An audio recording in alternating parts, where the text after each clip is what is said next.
Faire devrait l'emporter sur le pouvoir de dire. Jean Thierry, FIM FM, Talk Politique, la une politique.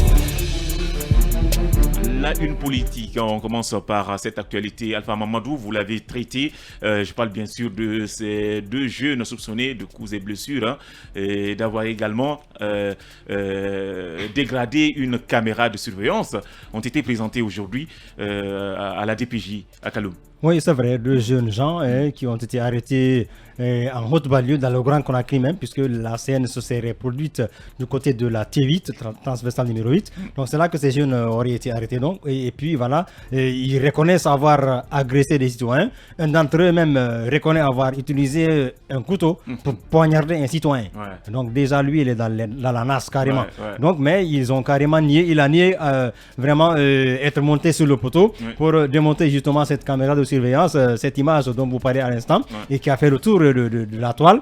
Voilà, et donc désormais... Ils ont aussi reconnu, je ne sais pas, un d'entre eux a reconnu avoir dérobé un téléphone. Oui, c'est vrai. C'est suite à ça d'ailleurs qu'il a été interpellé. Je crois qu'il a d'après la personne à qui il a arraché ce téléphone, est allé se plaindre. Oui, c'est vrai, parce que...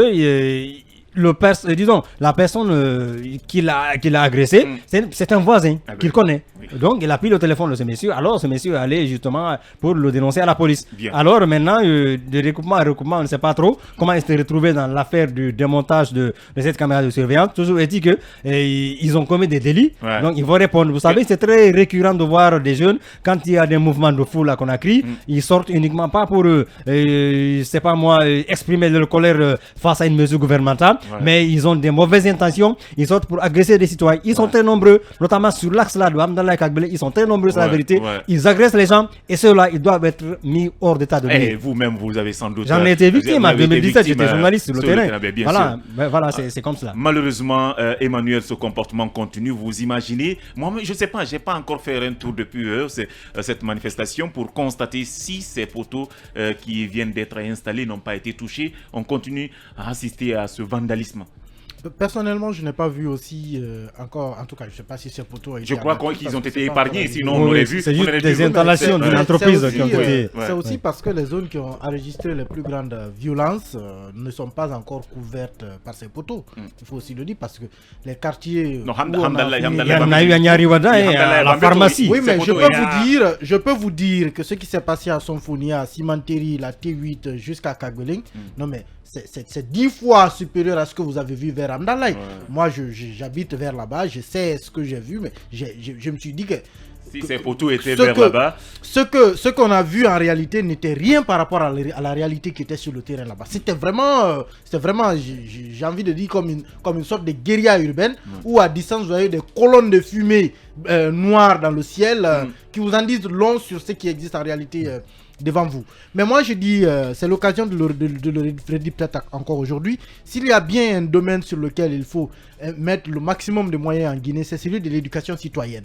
Nous avons cette tendance, cette habitude, je ne dis pas nous tous, mais une bonne partie des jeunes, comme vient de le dire Alpha Mamadou, ont cette habitude, cette mauvaise habitude de s'attaquer aux gens, au privé, aux biens publics, quand... alors qu'ils n'ont rien à voir avec la manifestation, ils profitent juste. Mais généralement, moi, j'ai envie de dire que ce n'est même pas des gens qui sortent pour manifester une colère, c'est des gens qui sortent c'est des délinquants. Pour juste tirer profit des situations, des contextes. Et malheureusement, il faut quand même se dire la vérité, chacun vient de quelque part.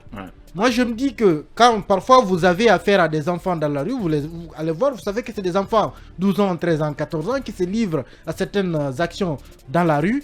Vous savez qu'ils viennent de quelque part. Il y a des parents derrière.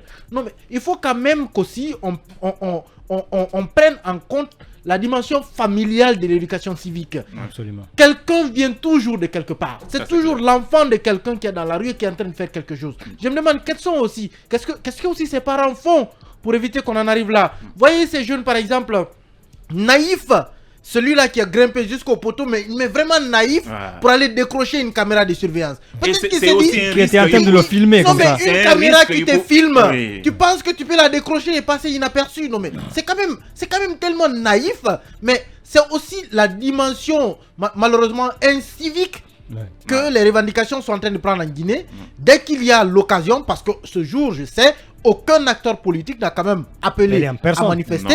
Et heureusement d'ailleurs, même après le départ de ceux dans les signatures de leur résidence, ils ont appelé au calme. Mais derrière ce qu'on a vu dans la rue, on se demande finalement quelle en était l'origine, quel en était l'objectif.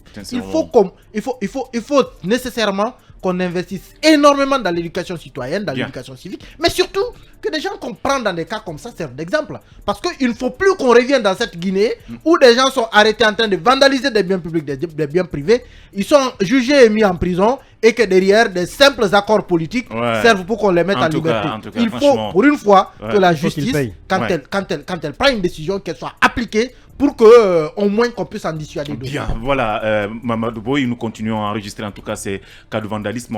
D'habitude, on disait que ce sont les forces de l'ordre. Lorsque les forces de l'ordre viennent, eh bien, qu'on assiste à des accrochages.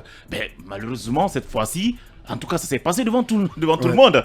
Cette pagaille-là, elle est inexplicable. C'est regrettable ce qui s'est passé, mais cela renvoie à une question. Vous savez, le rôle de l'État, c'est de gouverner à travers des politiques publiques permettant l'amélioration des conditions de vie des citoyens.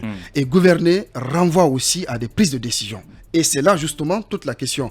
Ces prises de décision-là, deux fois, ça ne plaît pas à une catégorie de citoyens. Parce que tout cela découle de la libération des résidences des deux leaders politiques, notamment Sidia et Sellou, et leurs militants se sont transportés dans la rue pour exprimer leur colère. Moi, je dis qu'on peut se manifester, on peut exprimer sa colère face à une décision qu'on qualifie d'injuste, mais cela ne doit pas vous permettre de vous livrer à un vandalisme des biens publics et privés. Je rejoins totalement Emmanuel sur cette question. Il faut que les citoyens, les jeunes qui se livrent à de tels actes arrêtent. Vous savez, un bien de l'État, par exemple, sert aussi à un bien public. Ça, c'est clair. C'est pour tout le monde. Voilà. Cette caméra, elle sert à surveiller la circulation, à réguler la circulation. Imaginez qu'un accident mortel se passe au niveau de la zone où la caméra couvre. On a une possibilité de voir ce qui s'est passé. Bien sûr. Donc, on peut exprimer sa colère, on peut exprimer son indignation, mais je pense qu'il faut avoir cette culture civique de ne pas s'en prendre aux biens publics et biens privés. Et comme Emmanuel l'a dit, il faut que force reste aux lois. Quand on vous prend dans de pareilles circonstances, il faut que la rigueur des lois s'applique sur vous.